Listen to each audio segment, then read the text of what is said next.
보고서 외쳤던 음성을 우리는 잘 알고 있습니다. 보라, 세상 죄를 지고 가는 하나님의 어린 양이로다. 예수님은 우리를 위해서 친히 어린 양이 되셨습니다. 예수님은 우리의 모든 죄를 담당하셨고 십자가의 고초를 겪으시고 죽으셨습니다. 대신에 우리의 모든 죄는 깨끗하게 사함을 받았습니다. 그리고 우리는요, 영원한 생명을 선물로 얻게 되었습니다. 오늘 우리가 예수님의 죽으심을 기념하면서 성찬에 참여합니다.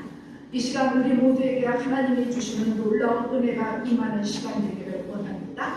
오늘 우리가 읽은 본문의 말씀은 우리가 잘 알고 있는 말씀입니다. 가룟 유다는 예수님을 팔기 위해서 밖으로 나가게 되었고 예수님 앞에는 신실한 11 제자가 함께 했습니다. 이때 예수님이 성찬을 베푸시면서 옛 언약을 의미하는 유월절 만찬은 종료하시고 이제 새롭게 성찬을 제정하셨습니다. 이 성찬의 내용은 이러합니다. 아주 간단해요. 두 가지로 되어져 있습니다. 떡과 포도주입니다. 유월절에는 누룩 없는 떡, 무교병을 먹었습니다. 이제 이 무교병은 발효가 되지 않았기 때문에 딱딱하고 맛도 없습니다. 포도주는 평소에 마시던 포도주에 물을 타서 이제 희석해서 이제 나누었습니다. 이와 같이 성찬의 내용물은 지극히 간단하지만 그 예식은 그 무엇보다도 거룩한 예식입니다. 거룩한 이유가 뭐냐면 26절에 그들이 먹을 때에 예수께서 떡을 가지사 축복하시고 떼어 제자들에게 주시며 이르시되 받아서 먹으라 이것이 내 몸이니라 하시고 예수님께서 떡을 가지고 축복하시고 떼어주시고 받아 먹으라 하셨습니다. 이어서 27절에 또 잔을 가지사 감사기도 하시고 그들에게 주시며 이르시되 너희가 다 이것을 마시라. 잔을 가지신 분도 살해하신 분도 그것을 제자들에게 주신 분도 예수님이십니다. 따라서 성찬을 제정하신 분, 만드신 분, 시작하신 분이 바로 예수님이고요. 또한 성찬을 집례하신 분도 바로 예수님입니다. 따라서 오늘 우리가 떡을 받고 잔을 받을 때에 우리는 믿음의 눈을 통해서 이 성찬 가운데 집례하시고 나누어 주시는 예수님을 분명히 바라볼 수 있어야 합니다. 사랑하는 여러분, 예수님은 지금 이 시간도 우리와 함께 하십니다. 그 예수님의 또 다른 이름이 임마누엘인 것 여러분 아시잖아요. 예수님은 우리의 삶의 여정에서 한순간도 우리를 떠나지 아니하시고 우리와 임마누엘을 해주고 계십니다. 이 시간 성찬을 준비하시는 분이 바로 예수님이시고요. 그 예수님의 찢기신 손, 예수님이 피 흘리신 그 손을 통해서 우리에게 떡과 잔을 주시는 예수님을 우리가 만나게 되어지고 분명히 바라보고 그 은혜가 우리 가운데 임하기를 원합니다. 두 번째로 성찬의 의미는요. 내용물은 정말 간단합니다. 그런데 예수님이 여기에 놀라운 의미를 부여해 주셨습니다. 떡을 주는 의미는 무엇인가 그러면 26절에 보면 이것은 내 몸이니라 하시고 떡은 예수님이 십자가에서 우리를 위해서 찢기신 예수님의 몸, 예수님의 살입니다. 우리가 잘 아는 것처럼 구약시대 이스라엘 백성들은 유월절을 지켰습니다. 유월절은요, 출애굽한 날을 기념해서 드리는 절기였습니다. 이들은 유월절을 지키면서 반드시 누룩 없는 떡, 무교병을 먹었습니다. 왜 그들이 유월절에 무교병, 누룩 없는 떡을 먹었을까요?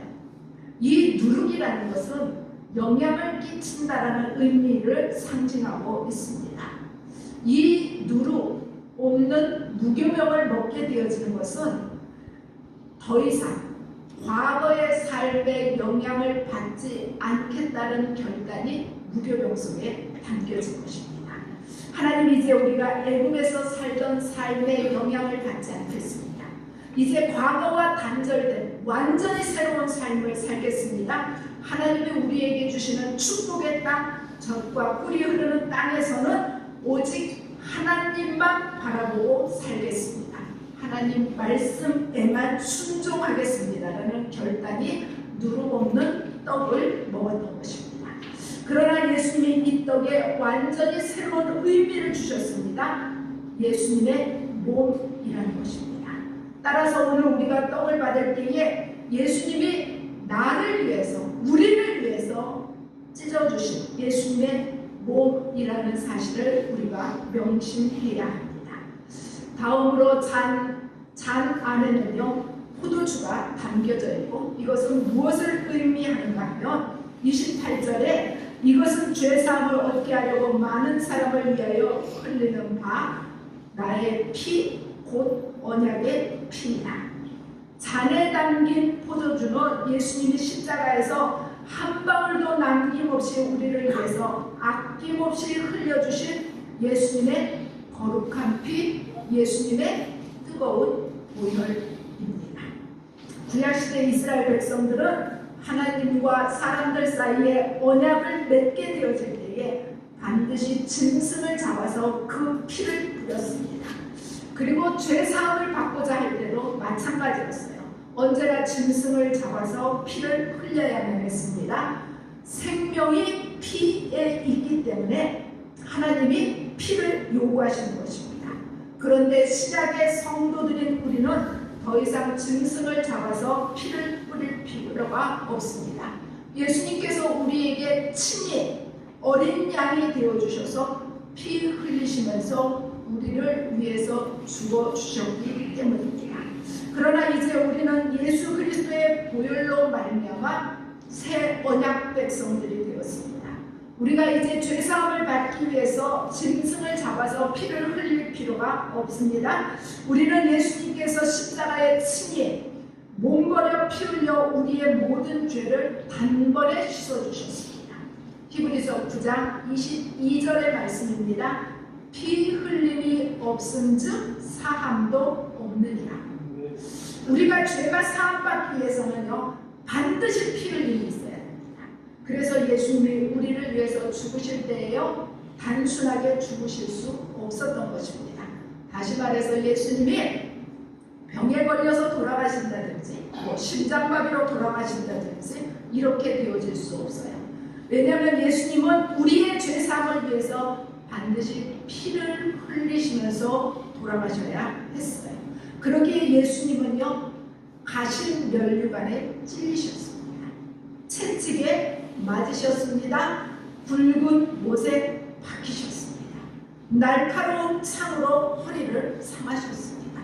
온몸이 피투성이가 되셨습니다. 그렇게 함으로 인하여서 우리의 모든 죄를 씻어주신 것입니다. 오늘 우리가 받는 잔, 이 잔 속에 예수님은 십자가에서 우리의 모든 죄를 사기 위해서 한 방울도 남김없이 흘려주시는 예수님의 피라는 사실을 우리가 다시 한번 깊이 명심하기를 원합니다. 예수님은 우리를 사랑하셔서 자신이 십자가에 달려 돌아가심으로 자신의 몸과 피를 아낌없이 다 주셨습니다.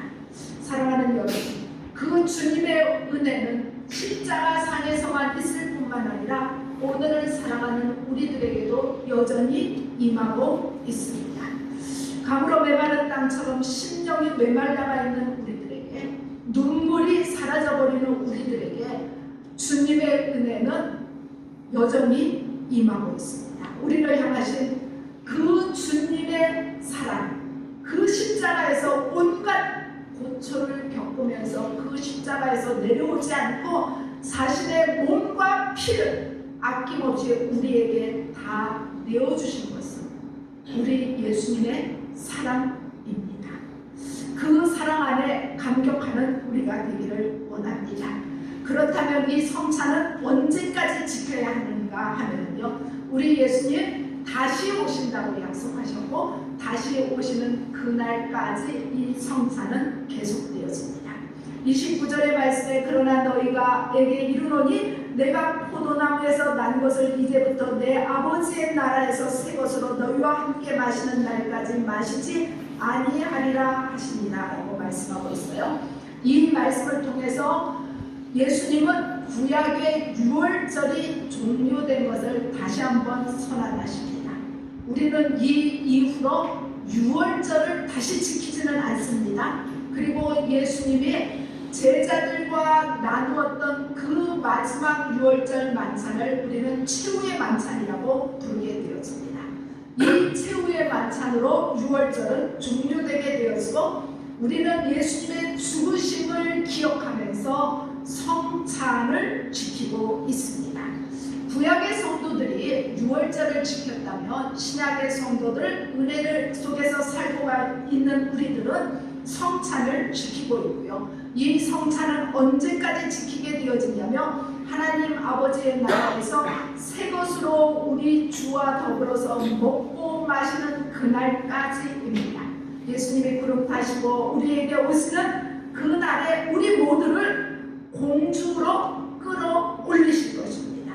그리고 나서 하나님 나라에서요, 지극히 영광스러운 그 나라에서 어린 양의 혼인잔치에 참여하게 되어지고 그때 우리는 다시 먹고